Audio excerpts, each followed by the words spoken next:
The state of Georgia is facing an invasion from one of the world's most dangerous weeds. It's called Cogongrass, and it's already taken over more than 1 million acres in the southeast.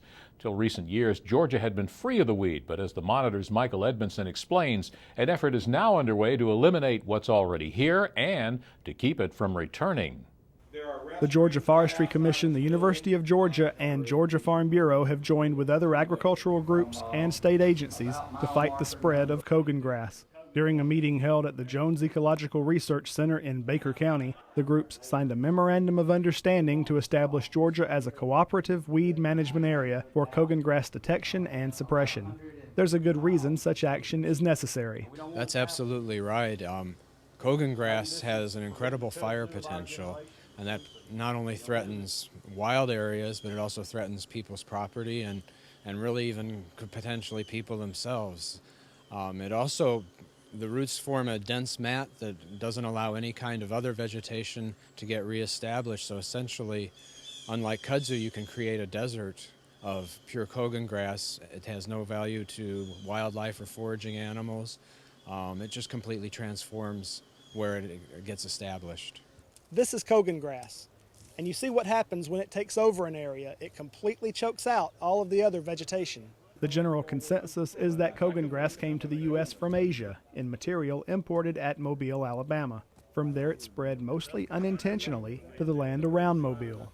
And once it became established, because of the small root pieces, it can move on any kind of equipment, or people can move it accidentally in dirt and fill, and it spread kind of randomly from the epicenter in southern Alabama throughout a number of states in the southeastern U.S. This map shows the 7 southeastern states with Cogongrass infestations. The orange shading represents an estimate of where Cogongrass could eventually spread and survive. A look at the individual counties in the southeast where infestations have occurred shows that Cogongrass is prevalent to the south and west of our state. Within Georgia, Cogongrass had been identified in 20 counties as of March of this year. To prevent Georgia from being overrun like neighboring states, a very vigorous battle plan is in place. Either the Georgia Forestry Commission or USDA APHIS, Animal and Plant Health Inspection Service, is actually treating all known sites. We spray herbicide, we visit the site, verify that it's Cogongrass, and then develop a prescription to eradicate it. This usually takes several treatments over several years to actually eradicate it from the site. The underground root structure of Cogongrass is very dense. Whatever you see above ground is usually 2 to 3 times that below ground. The Georgia Forestry Commission will actually sign a contract with landowners to, once Cogongrass is verified, that we'll actually come in and perform treatments for up to 5 years at no charge to the landowner. That gives us access to the property to make treatments, to come back with follow-up visits to see if treatments were effective, see if we sprayed everything that should have been sprayed, and so forth. So we'll follow that site until the Cogongrass is completely gone. The most recognizable feature of Cogongrass is the fluffy white seed heads that are produced in the spring. When not in the flowering stage, the roots are the most identifiable feature of the plant.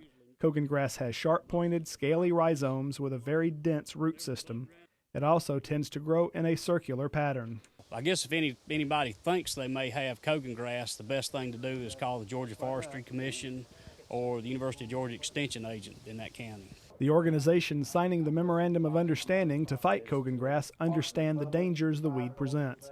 This type of coalition has worked well in the past. The western states have used that approach several instances quite effectively. It brings people with different skills, different authorities, different funding and information and education and client bases together, and they develop a unified approach where everybody's contributing what they do best to an overall effort, and that's far more synergistic and efficient working in that kind of context. I say it's a challenge more here than the West just because of the diversity of landowners, the diversity of people who have interest in this issue. So it's a real challenge to bring people together, but it appears Georgia has done a very successful, progressive job of doing so.